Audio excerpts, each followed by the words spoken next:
नमस्कार, मी पूजा पवार माझ्या मराठी व्लॉग चॅनलवर आपलं स्वागत करत आहे। तर सगळ्यात आधी श्री स्वामी समर्थ।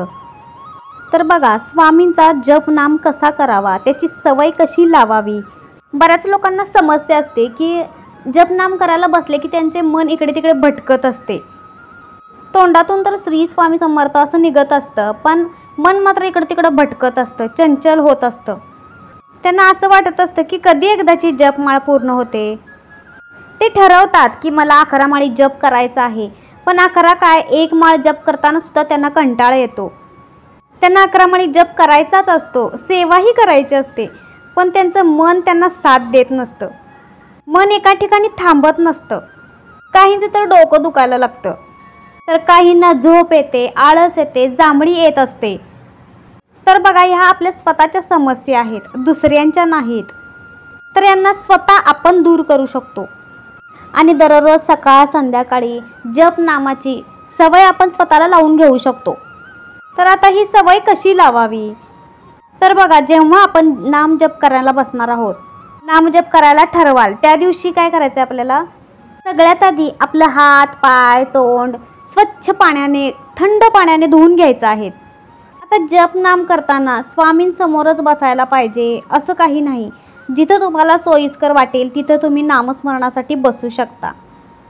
आता बाजूला खुर्चीत वगैरे बसलं तर चालते, पण ते कुणासाठी? ज्यांना हेल्थ इश्यू आहे, पायाचा प्रॉब्लेम आहे, अशा लोकांनी खुर्चीवर वगैरे बसलं तर चालते। आता तुमच्याकडे जपमाळ असेल तर ठीक आहे, पण ज्यांच्याकडे जपमाळ नसेल त्यांनी काय करायचं आहे? तर आपल्या समोर एक अगरबत्ती लावून घ्यायची आहे आणि आपले डोळे बंद करायचे आहेत। आता डोळे बंद केल्यानंतर सुद्धा काही लोकांना सवय असते की डोळे वरती खाली इकडे तिकडे फिरवायचे, तर ते आपल्याला करायचे नाही आहे। कारण खरं तर त्यामुळेच आपले लक्ष विचलित होत असतं। आपल्याला जर जपमाळ एकाग्र चित्तेने करायची असेल तर नजर ही डोळे झाकलेले असले तरी समोरच असली पाहिजे। जर तुम्ही आतल्या आत डोळे वरती केलात तर तुमचे डोके दुखेल, आणि जर डोळे खाली केलात तर तुम्हाला झोप येईल, म्हणून आतल्या आत डोळे फिरवायचे नाही आहेत। आता बघा, श्री स्वामी समर्थ या नामाचा जप सुरू करायचा आहे आपल्याला। ज्यांना सवय आहे त्यांना समस्या येणार नाही, पण ज्यांना सवय नाही त्यांचे मन मात्र फिरायला लागेल। आणि म्हणून श्री स्वामी समर्थ असं म्हणताना आपल्या जिभेकडे आणि ओठांकडे आपले लक्ष असलं पाहिजे।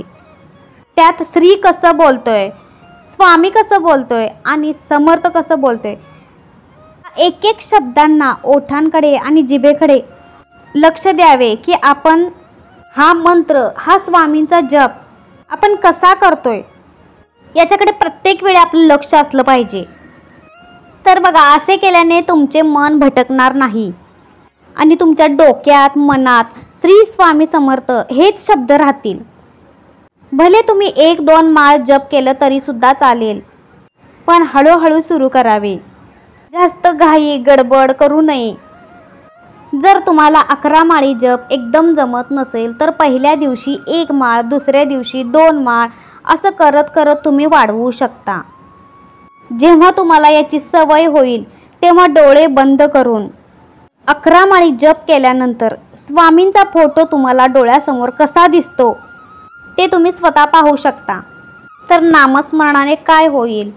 नामस्मरण ही सुद्धा स्वामींची सेवाच आहे। नामस्मरणात खूप मोठी शक्ती आहे, ताकद आहे, आणि नामस्मरणामुळे स्वामी आपल्या हृदयात राहतात, आपल्या डोक्यात राहतात। त्यामुळे तुमच्या डोक्यात पॉझिटिव्ह विचार येतील, तुमचं मन साफ शुद्ध होईल, तुमच्या मनात कुठलेही निगेटिव्ह विचार येणार नाहीत। तुम्ही सुद्धा प्रत्येकाचा आदर कराल, प्रत्येकाला प्रेमाने वागवाल, तुम्हाला झोप चांगली लागेल, मन शांत होईल।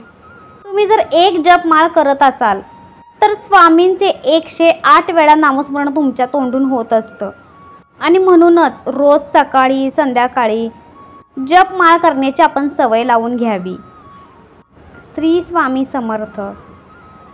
आता बघा, जपमाळेचे नियम, जपमाळ कशी जपावी आणि ती करताना ती कशी धरावी हे बघणार आहोत आपण। तर बघा, जपमाळ हातात घेतल्यानंतर प्रथम तिला वंदन करायचं आहे, म्हणजे नमस्कार करायचा आहे आपल्याला तिला। त्याच्यानंतर जप करताना उजव्या हाताच्या मधल्या पेरावर माळ ठेवून तिचे मणी आपल्याकडे ओढायचे आहेत. माळेचे मणी एकमेकांवर आदळणार नाही याची काळजी घ्यायची आहे आपल्याला. आता बघा, माळेचे मणी नेहमी गाठवलेले असावेत. जप करताना मेरूमणी येताच माळ उलटावी. कोणत्याही परिस्थितीत मेरूमणी ओलांडून जप करू नये. चुकून मेरूमणी ओलांडला गेल्यास 6 प्राणायाम घालावे. आता हे बघा, खूप महत्त्वाचं आहे. जप करताना माळ तुटल्यास ते अरिष्ट सूचक असल्यामुळे अरिष्ट परिहार्य महामृत्युंजय मंत्राचा जप करावा. जप झाल्यानंतर पुन्हा एकदा माळेला वंदन करायचं आहे. जप नेहमी चांगल्या ठिकाणी ठेवावी. कुठेही अस्ताव्यस्त टाकू नये. ती एखाद्या स्वच्छ डबीत ठेवावी किंवा मग एक हुक असेल तर त्या हुकाला अडकवून ठेवली तरीसुद्धा चालते.